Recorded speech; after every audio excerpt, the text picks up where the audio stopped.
আসসালামু আলাইকুম প্রিয় বন্ধুরা, সবাই কেমন আছেন? চলে আসছে আপনাদের মাঝে আবার একটা রান্নার রেসিপি নিয়ে। আমি আজকে রান্না করব সরিষা এবং সজনা কিভাবে রান্না করতে হয়। বন্ধুরা, দেখতেই পাচ্ছেন মাটির চুলায় রান্না করতে আসছি। প্রথমে কড়াইটা সুন্দর করে গরম করে নিতে হবে। এরপরে পরিমাণ মতো তেলটা দিয়ে দিতে হবে। তারপরে পেঁয়াজ, রসুন, কাঁচামরিচ, জিরা, ধনিয়া, সরিষা একসাথে বেটে নিতে হবে। বেটে সুন্দর করে কষিয়ে নিতে হবে।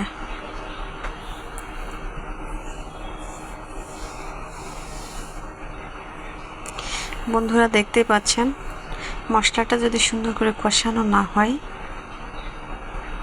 ঝোলটা টেস্টে লাগবে না।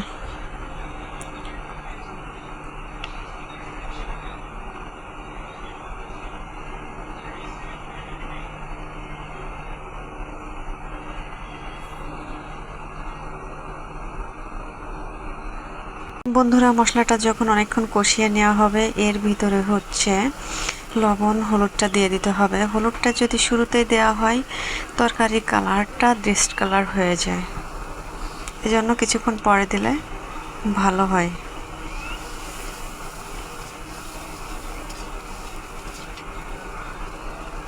বন্ধুরা, দেখতেই পাচ্ছেন আমার মশলাটা কষিয়ে নেওয়া হয়েছে। এর ভিতরে আমি সজনাটা ঢেলে দিব। কিছুক্ষণ নাড়াইতে চাড়াইতে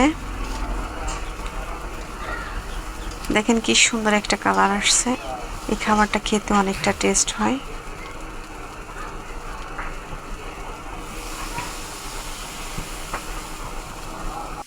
বন্ধুরা, দেখতে পাচ্ছেন আমার সজনাটা কষায় হয়ে গিয়েছে।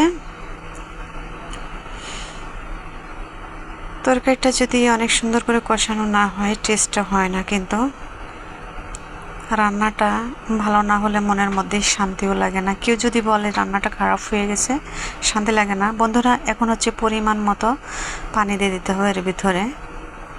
এটা তো মনে করেন বেশি ঝোল থাকবে না, মাখা মাখা থাকবে, ওটাই টেস্ট হবে।